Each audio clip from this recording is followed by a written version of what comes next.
Hello जय हिंद, मैं शुभम आप सभी का स्वागत करता हूं आपके अपने इस यूट्यूब चैनल पर। दिल्ली पुलिस कांस्टेबल 2023 के लिए हमारी क्लासेस कंटिन्यू हैं और आज हम फिर से एक GK GS plus current affair का हम टेस्ट लगाने वाले हैं, बिल्कुल टीसीएस के नए पैटर्न के अनुसार। और ध्यान रखिएगा, आज की क्लास में हम टोटल 30 क्वेश्चन डिस्कस करेंगे और आज मैं टारगेट आपको थोड़ा सा अच्छे लेवल का देने वाला हूं, क्योंकि आज के प्रश्नों का लेवल थोड़ा सा लो है। ठीक है, 5 से 7 क्वेश्चन आपको ठीक ठाक मिलेंगे देखने को, बाकी क्वेश्चन प्रीवियस ईयर से रिलेटेड है, थोड़ा सा लेवल लो रहेगा। सभी को कंप्लीट टेस्ट लगाना है। चलिए अपनी क्लास स्टार्ट करते हैं। तो देखिए, प्रश्नों की जो टोटल संख्या रहने वाली है वो टोटल 30 रहने वाली है। टारगेट आपको 30 में से आज मिनिमम 22 क्वेश्चन करने का दिया है। इतने क्वेश्चन सभी को राइट करने हैं। सभी क्वेश्चन यहाँ पर सिलेक्टेड, इंपॉर्टेंट और एक्सपेक्टेड लिए गए हैं। चलिए स्टार्ट करते हैं। आज का पहला क्वेश्चन है आपके सामने, इसका आंसर करिए। डैश को भारत में सांप्रदायिक निर्वाचन का जनक कहा जाता है? Lord Ripon, Lord Curzon, Lord Minto या फिर लॉर्ड मेयो? जल्दी से इसका आंसर करिएगा। क्या आंसर करेंगे सभी? गुड, चलिए जल्दी से आंसर दीजिए। देखिए, सांप्रदायिक निर्वाचन का जनक किसे कहा जाता है? अगर आप सभी यहाँ पे लॉर्ड मिंटो को आंसर दे रहे हैं तो आपका ऑप्शन सी करेक्ट आंसर हो जाएगा। रिपन से क्या क्वेश्चन बनता है? स्थानीय स्वशासन का जनक पूछता है आपसे। किसे स्थानीय स्वशासन का जनक कहा जाता है? तो ये कहा जाता है लॉर्ड रिपन को, राइट। कर्जन के बारे में सभी को पता है, 1905 में इनके शासनकाल में क्या हुआ था? तो बंगाल विभाजन हुआ था, बंगाल विभाजन। इसके अलावा लॉर्ड मेयो 1872 में भारत की पहली जनगणना इसके शासनकाल में हुई थी, भारत की पहली जनगणना। अगले प्रश्न पे चलते हैं। क्वेश्चन नंबर सेकंड है आपके सामने। G20 का पहला शिखर सम्मेलन कब और कहां आयोजित हुआ था? ऑप्शन आपके सामने है। देखो, ये G20 अभी सितंबर में हुआ है, 9 से 10 सितंबर को। ठीक है, कहां हुआ है? दिल्ली में हुआ है। ये G20 आपको अच्छे से रटा होना चाहिए, बहुत प्रश्न बनने वाले हैं एग्जाम में इस टॉपिक से। अब देखिए एक चीज, यहां पर मैं आपको जो चीज समझा रहा हूं एक बार उस पर फोकस करिए। G20 की बात करेंगे हम। G20 में टोटल कितने कंट्रीज हैं? 20 है, नाम से पता लग रहा है। पहले 7 कंट्रियां थी। पूछता है आपसे G20 की स्थापना कब हुई, है ना? तो आपको 1999 आंसर करना है, 1999, राइट। अब आपसे क्या पूछता है? इसका हेडक्वार्टर कहां है? तो एक चीज ध्यान रखना, G20 का कोई भी हेडक्वार्टर नहीं है, इसका हेडक्वार्टर नहीं है।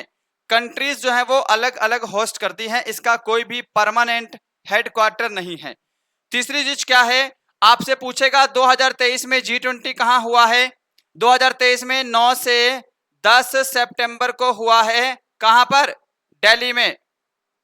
अब इसकी आपसे क्या पूछ सकता है? थीम। इस G20 की आपसे क्या पूछेगा? थीम भी पूछेगा। अगर पता है तो कमेंट बॉक्स में कमेंट करिए। हमने पूछा है पहला शिखर सम्मेलन G20 कहां हुआ है? तो 2008 में अमेरिका के वाशिंगटन डीसी में हुआ है पहला। ऑप्शन ए आपका राइट आंसर है।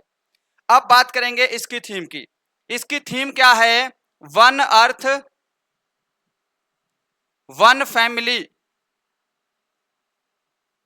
ठीक है, one earth, one family, one future. ये ध्यान रखिएगा, ये सारी चीजें आपको पता होनी चाहिए। G20 अपने आप में एक बहुत बड़ा टॉपिक है, बट ये जितनी चीजें हैं इतनी तो आपको आनी ही चाहिए। आगे बढ़ते हैं क्वेश्चन नंबर 3 पर। रविंद्रनाथ टैगोर ने डैश के कारण अपनी नाइटहुड की उपाधि वापस लौटा दी थी? ऑप्शन आपके सामने है, एक बार जल्दी से आंसर कर दीजिए। जल्दी से आंसर करिए भाई, क्या आंसर देंगे इस प्रश्न का? क्या आंसर रहने वाला है? अगर सेशन पसंद आ रहा है, उम्मीद करूंगा आपको पसंद आ रहा होगा, सभी के सभी क्वालिटी प्रश्न हैं, अच्छे से प्रैक्टिस करिएगा। अगर आप चाहते हैं एक वीडियो बेस्ट बुक्स के ऊपर बना दें, है ना, क्योंकि कमेंट आ रहे थे, मैं कल की वीडियो में देख रहा था, बहुत सारे स्टूडेंट ने कमेंट किया है कि बेस्ट बुक कौन सी लें सर, टाइम टेबल बता दो, टाइम टेबल कितना है, कैसे कैसे तैयारी करनी है, किस टीचर का पेड कोर्स लेना चाहिए भी या नहीं लेना चाहिए, प्रैक्टिस शीट कहाँ से लाना है, कमेंट कर दीजिएगा। इसके ऊपर एक अलग से आपके लिए वीडियो बन जाएगा। ठीक है, आपके कमेंट के ऊपर ही बनेगा, ऐसे नहीं बनाने वाले हैं। रविंद्रनाथ टैगोर ने डैश के कारण अपनी नाइटहुड की उपाधि वापस लौटाई थी? जालियांवाला बाग नरसंहार के कारण। ऑप्शन ए करेक्ट आंसर है। जालियांवाला बाग 13 अप्रैल 1919 में हुआ था, बैसाखी वाले दिन, ये आपको पता होना चाहिए। जनरल डायर ने गोली चलाने का आदेश दे दिया था निहत्थे लोगों पर, सभी को पता है। दूसरी चीज, ये आपसे पूछेगा जालियांवाला बाग हत्याकांड किसके शासनकाल में हुआ था, यानी कि उस समय वायसराय कौन थे। तो उस समय वायसराय कौन थे, लॉर्ड चेम्सफोर्ड थे, ये ध्यान रखिएगा। कौन थे, चेम्सफोर्ड थे। ये आपके एग्जाम में प्रश्न बन सकता है। और क्या प्रश्न बन सकता है, अब उपाधि वाला प्रश्न है तो आपको पता होना चाहिए केसर ए हिंद, केसर ए हिंद, यह उपाधि किसको दी गई थी, महात्मा गांधी को। किसको, महात्मा गांधी को। और किसने दी थी यह भी पता होना चाहिए, किसने दी थी, लॉर्ड हॉर्डिंग ने। लॉर्ड हॉर्डिंग, पता है ना इनके बारे में भी।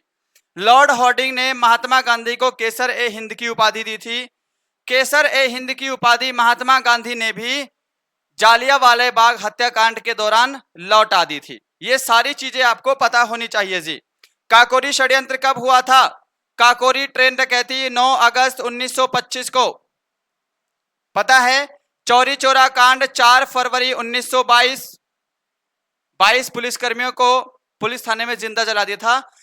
इसके बाद असहयोग आंदोलन को बंद कर दिया गया था। बंगाल विभाजन अभी डिस्कस कर चुके हैं 1905। अगला प्रश्न देखिए आपके सामने, भारत छोड़ो आंदोलन डैश शहर से शुरू हुआ, कहां से शुरू हुआ है ये आपको बताना है। प्रश्नों को थोड़ा सा डीपली पढ़ेंगे, आपके लिए ज्यादा इजी रहेगा, है ना। वैसे तो आपको पहले डीपली पढ़ना चाहिए, वैसे बाद में एमसीक्यू पे आने चाहिए, पर हम यहाँ पे डीपली नहीं पढ़ा पाएंगे भाई। हम एमसीक्यू में आपकी प्रैक्टिस लगवा रहे हैं। मैंने आपको शुरू में ही बोला है, आपको किसी भी टीचर का पेड कोर्स अच्छा लगता है ना, आप किसी का भी पेड कोर्स ले सकते हैं, कोई समस्या नहीं है। आपको बस सिलेक्शन लेना है अपना, ठीक है। हम क्विजेस करवा रहे हैं, टेस्ट लगा रहे हैं, अपना टेस्ट भी लगाते रहिए, आपका लेवल चेक करते रहिए। जो चीजें नहीं पता लग रही हैं उनको नोटबुक में नोट करते रहिए, ताकि बाद में रिवीजन के टाइम पर काम आएंगे। लाइक भी कर दिया करो भाई सेशन को। देखो 8 अगस्त 1942 भारत छोड़ो आंदोलन शुरू हुआ था, ठीक है। अध्यक्षता किसने की थी ये भी पूछ सकता है, इसकी अध्यक्षता किसने की थी, तो अध्यक्षता की थी महात्मा गांधी ने। महात्मा गांधी की अध्यक्षता में भारत छोड़ो आंदोलन शुरू हुआ है, राइट। कहां से शुरू हुआ है, मुंबई से। ऑप्शन आपका डी करेक्ट आंसर हो जाएगा, मैच कर लीजिएगा। अगले प्रश्न पे चलते हैं, 5वां नंबर। अक्टूबर 2022 में लॉन्च हुई पुस्तक अंबेडकर अ लाइफ के लेखक कौन हैं, विमल जालान, जेपी नड्डा, अरुण जेटली, शशि थरूर। देखो ये जो पुस्तक है ना, इसको आप स्क्रीनशॉट मार लो, ये आपके एसएससी जीडी में या फिर दिल्ली पुलिस में किसी ना किसी शिफ्ट में जरूर देखने को मिलेगी, क्योंकि ये जो राइटर हैं ये अपने आप में सुपर इंपॉर्टेंट है। बहुत सारी पुस्तकें हैं और एग्जाम में भर भर के प्रश्न बनते हैं इनकी बुक से। अब देखो अक्टूबर 2022 में लॉन्च हुई है, 1 साल का करंट अफेयर तो करना ही है, तो इतनी चीजें तो याद करनी पड़ेंगी। यह पुस्तक है शशि थरूर की, ऑप्शन डी आपका करेक्ट आंसर है। पुस्तक का नाम है अंबेडकर अ लाइफ। अगला प्रश्न देखिएगा, लाई डिटेक्टर उपकरण को डैश के रूप में जाना जाता है। ये लाई है या लाइट, गलत हो गया है। लाई मतलब क्या होता है, झूठ बोलना, है ना। लाई डिटेक्टर है ये, अब तो पता लग जाएगा। क्या बोलते हैं पॉलीग्राफ से लाई डिटेक्टर के बारे में, अगर कोई झूठ बोल रहा है तो उसका पॉलीग्राफी टेस्ट होता है, पॉलीग्राफ से पता लगता है। ऑप्शन सी करेक्ट आंसर है। सिस्मोग्राफ भूकंप की तीव्रता, बैरोमीटर वायुमंडलीय दाब, एटमॉस्फेरिक प्रेशर। अगला प्रश्न देखिएगा 7 नंबर। यह प्रश्न इंपॉर्टेंट है भाई साहब, आंसर करिए सभी। प्लासी का युद्ध 23 जून 1757 में ब्रिटिश और बंगाल के नवाब के बीच में हुआ था। सिंपल। उस युद्ध में बंगाल का नवाब कौन था यह बताना है, आंसर करिए इसका। प्लासी का युद्ध सिंपल है भाई, ब्रिटिश और बंगाल के नवाब के बीच में हुआ था। ब्रिटिश की तरफ से नेतृत्व किसने किया था, अगर यह भी आ जाए तो भी पता होना चाहिए ना, रॉबर्ट क्लाइव। रॉबर्ट क्लाइव ने ब्रिटिश की तरफ से नेतृत्व किया था। वर्सेस बंगाल की तरफ से किसने नेतृत्व किया था, जो आपसे प्रश्न पूछा है, तो यह किया था नवाब सिराजुद्दौला ने। नवाब सिराजुद्दौला।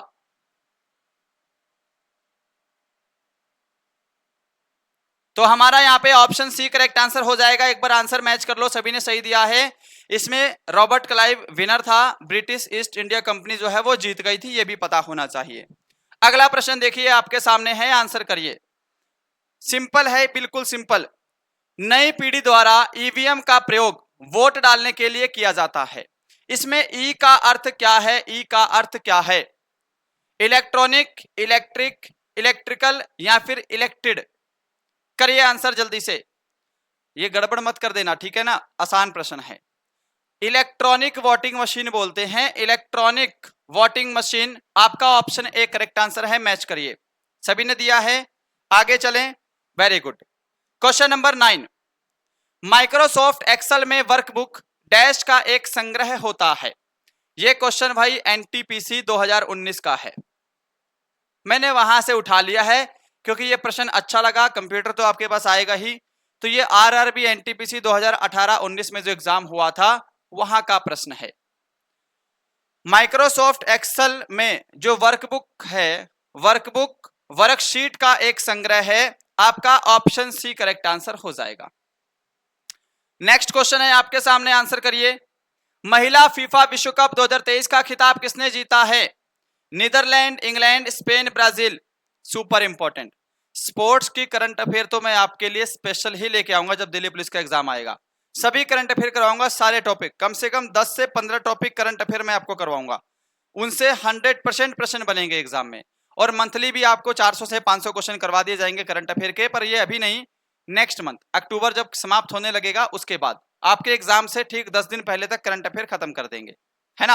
अब यहां पे आंसर करिए, महिला फीफा विश्व कप 2023 का खिताब किसने जीता है? अब देखो, फाइनल मैच जो हुआ था वो हुआ था स्पेन वर्सेस इंग्लैंड, है ना। आपसे विनर पूछा है तो विनर था स्पेन, रनर अप पूछता उपविजेता तो रनर अप जो है वो है इंग्लैंड। कितने अंकों से हराया था ये भी प्रश्न पूछ सकता है डीपली, तो 1-0 से हराया है बस। ऑप्शन सी करेक्ट आंसर है, स्पेन विनर है महिला फीफा विश्व कप 2023। अगले प्रश्न पे चलें, मैच कर लिया करो भाई आंसर। अगला प्रश्न देखिए, 1781 में कोलकाता में मदरसा की स्थापना किसने की थी? इंपॉर्टेंट प्रश्न है, आंसर करिए जल्दी से। रॉबर्ट क्लाइव, वॉरेन हेस्टिंग्स, ये क्या है live Warren Hastings, Lord Cornwallis या लॉर्ड विलियम बेंटिक?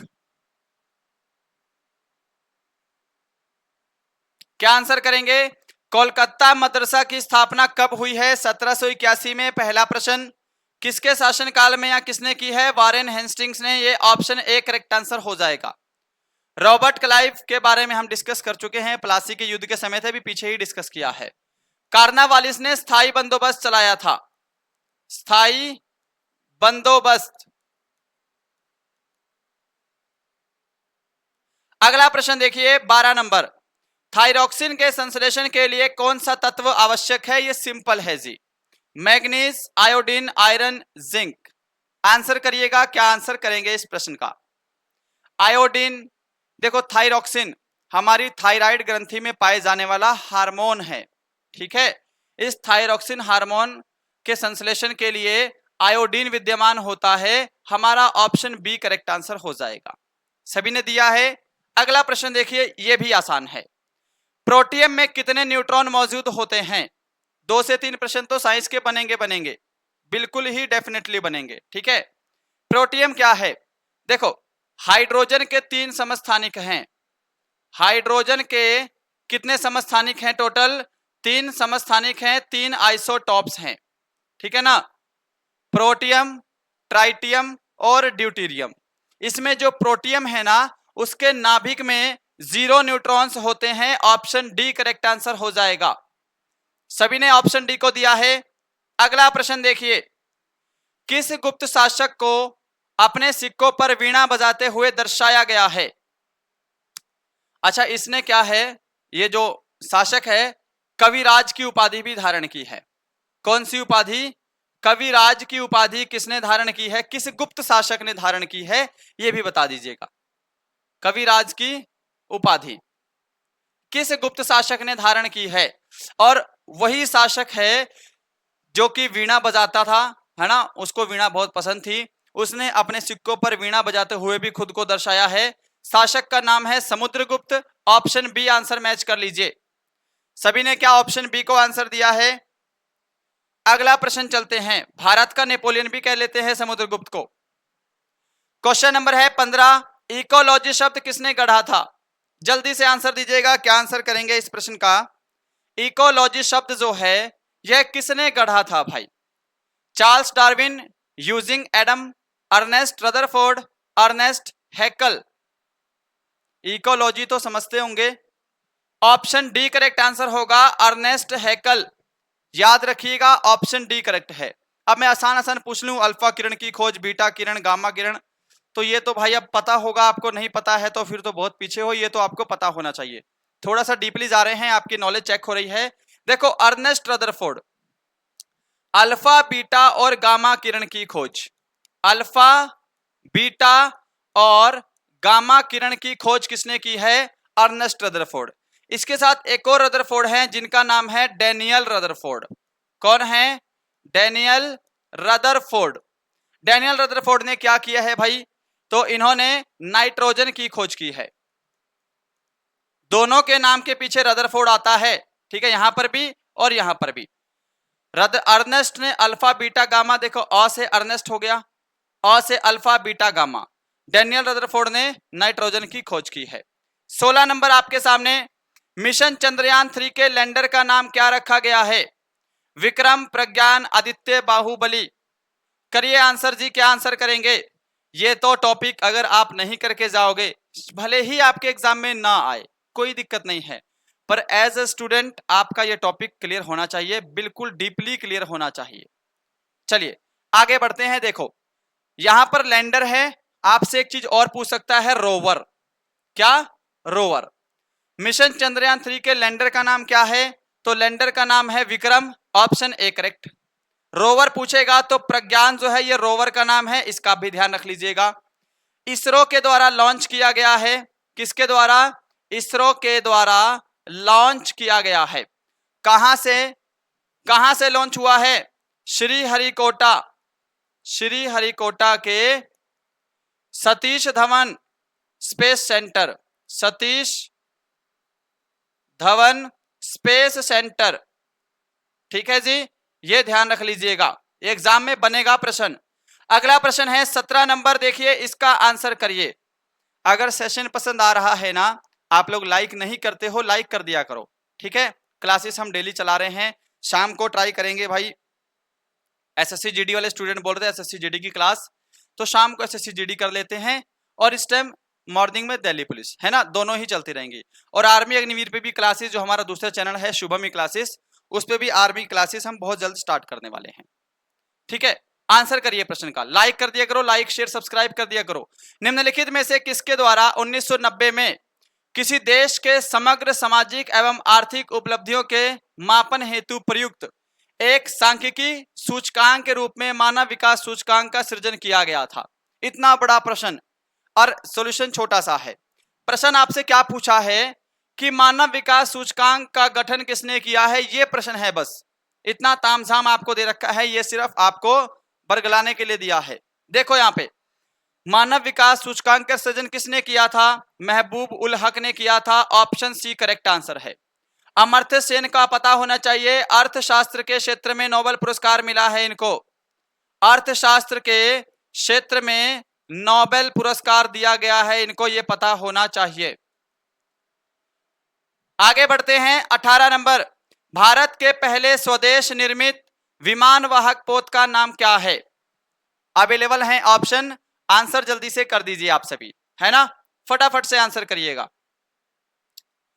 क्या आंसर देंगे? भारत के पहले स्वदेश निर्मित विमान वाहक पोत का नाम क्या है? INS Vikrant, option D correct है। अब क्योंकि ये पहला है इसलिए ये ज्यादा इंपॉर्टेंट हो जाता है, पता होना चाहिए। 19 नंबर देखिए, सन 1820 में मद्रास के तत्कालीन गवर्नर डैश ने रैयतवाड़ी व्यवस्था आरंभ की? Thomas Munro, Thomas Roe, captain Hawkins या फिर लॉर्ड कार्नवालिस? हाँ जी बताइए जल्दी से। रैयतवाड़ी व्यवस्था का एक अन्य नाम भी है, वो आपको कमेंट करना है अन्य नाम क्या है, ठीक है। थोड़ा सा डीपली हो जाता है, रैयतवाड़ी व्यवस्था है, इसका अन्य नाम, दूसरा नाम क्या है? ये क्वेश्चन आपको मैं होमवर्क के लिए दे रहा हूं, क्योंकि क्या पता आपके पास रैयतवाड़ी व्यवस्था ना आए एग्जाम में, इसकी जगह दूसरा नाम यहां पर दे दे। ये होमवर्क का क्वेश्चन है, कमेंट कर दीजिएगा। थॉमस मुनरो करेक्ट आंसर हो जाएगा, ऑप्शन ए बिल्कुल करेक्ट है जी। 1820 में लॉन्च हुई थी।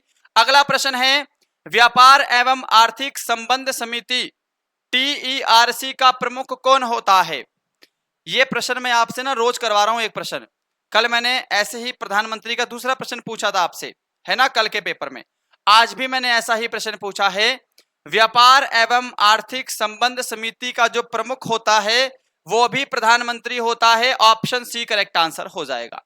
यह भी प्रश्न बता दूं, यह भी प्रश्न मैंने RRB NTPC 2019 वाले एग्जाम से उठाया है। अच्छा प्रश्न है इसलिए पिकअप किया है।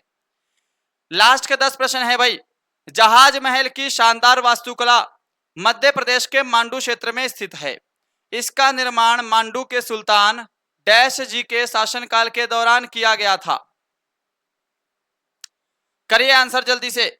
जहाज महल सबसे पहले पता होना चाहिए कहां है, तो यह मध्य प्रदेश में है, मध्य प्रदेश के मांडू जिले में। इतना क्लियर है। इसका निर्माण किसने करवाया था, तो गयासुद्दीन खिलजी के द्वारा करवाया गया था, ऑप्शन बी करेक्ट आंसर हो जाएगा। आंसर मैच करिए, सभी ने ऑप्शन बी को दिया है। अच्छा प्रश्न है जी बहुत।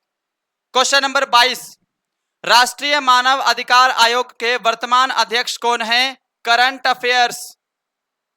ये करंट अफेयर्स भी नहीं बोल सकते इसको। ये कौन सा टॉपिक है? भारत में कौन क्या है, कौन क्या है, ये टॉपिक है। इसके अलावा आपको भारत का मंत्रिमंडल अच्छे से पता होना चाहिए, ठीक है। इसके अलावा बुक्स एंड ऑथर, ये मैं आपको लास्ट में बताऊंगा भाई कौन कौन से टॉपिक जो हैं ये आपको करंट अफेयर्स के लिए करने हैं। एक बार कमेंट कर देना, क्या आपके लिए मैं एक वीडियो बना दूं दोबारा से कि कौन कौन सी बुक्स पढ़ने चाहिए, कौन कौन से टॉपिक पे आपको ध्यान देना है, कैसे कैसे टॉपिक आ रहे हैं एग्जाम में, जीके से या फिर हम टाइम टेबल। कमेंट कर दीजिएगा, उसके ऊपर एक अलग से वीडियो आ जाएगा। यहाँ पर न्यायमूर्ति अरुण मिश्रा जो हैं ये राष्ट्रीय मानव अधिकार आयोग के अध्यक्ष हैं इस समय। अगला प्रश्न देखिए, बाबर ने अपनी आत्मकथा तुजुक ए बाबरी को निम्नलिखित में से किस भाषा में लिखा था? करो जी आंसर, क्या आंसर करेंगे?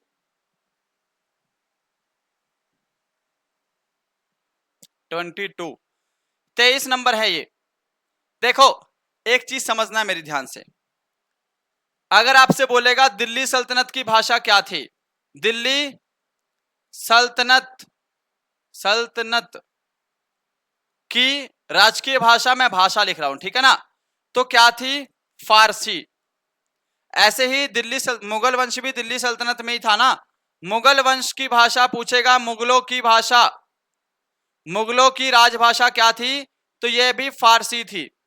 इसीलिए बहुत लोग कंफ्यूज क्या होते हैं कि बाबर ने अपनी आत्मकथा जो है तुजुक ए बाबरी, ये भी फारसी में लिखी होगी। ये गलत है आपका। बाबर ने अपनी आत्मकथा लिखी है तुर्की भाषा में, ऑप्शन सी करेक्ट है। देखो तुजुक ए बाबरी ऑप्शन दे देगा गुलबदन बेगम, औरंगजेब, अकबर, ठीक है ना, पर लिखी है ये स्वयं बाबर ने, ये ध्यान रखिएगा।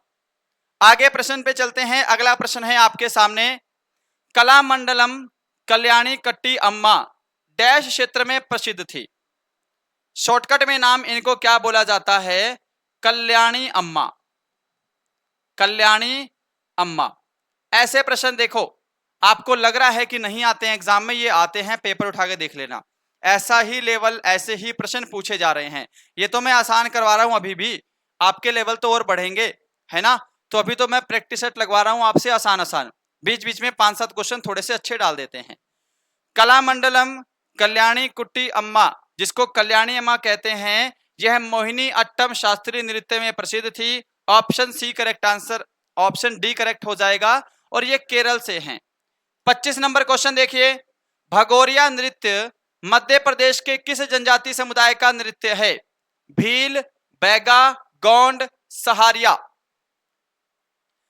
बोला है मैंने हमेशा, नृत्य से या तो राज्य पूछेगा या फिर जनजाति से रिलेट करके पूछता है। ये चीजें आपको पता होनी चाहिए जी, ये सारी चीजें आपको पता होनी चाहिए।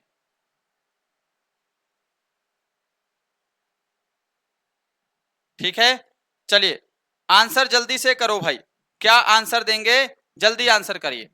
भगोरिया नृत्य मध्य प्रदेश में किया जाता है और वहां की भील जनजाति के द्वारा। ऑप्शन ए करेक्ट आंसर हो जाएगा आपका। क्वेश्चन नंबर 26 आपके सामने स्क्रीन पर। गुज्जर और बकरवाल जनजाति सामान्यतः किस प्रदेश में पाई जाती है या निवास करती हैं, है ना। पाई जाती हैं यह शब्द अच्छा नहीं है, निवास करती हैं, क्योंकि मनुष्य हैं भाई, जनजातियां हैं, निवास करती हैं, है ना। उत्तराखंड, पश्चिम बंगाल, तेलंगाना, जम्मू कश्मीर। जनजातियां कौन सी, गुज्जर और बकरवाल। देखो गुज्जर जनजाति जो है ये हिमाचल प्रदेश में भी पाई जाती हैं, ये भी पता होना चाहिए। इसके अलावा उत्तराखंड के भी कुछ एरिया में निवास करती हैं, ठीक है। अब गुज्जर और बकरवाल दोनों पूछेगा, जम्मू कश्मीर आंसर कर देना है, ऑप्शन डी। क्या सभी ने जम्मू कश्मीर को आंसर दिया है। अगला प्रश्न देखिए, इंडियन प्रीमियर लीग 2023 की उपविजेता टीम कौन थी। Chennai super Kings, Delhi Capitals, Lucknow super giants, Gujarat Titans. Runner up पूछा है आपसे, है ना। आईपीएल फाइनल मैच हुआ था किसके बीच में, पता होना चाहिए। Final match Chennai super Kings versus Gujarat Titans.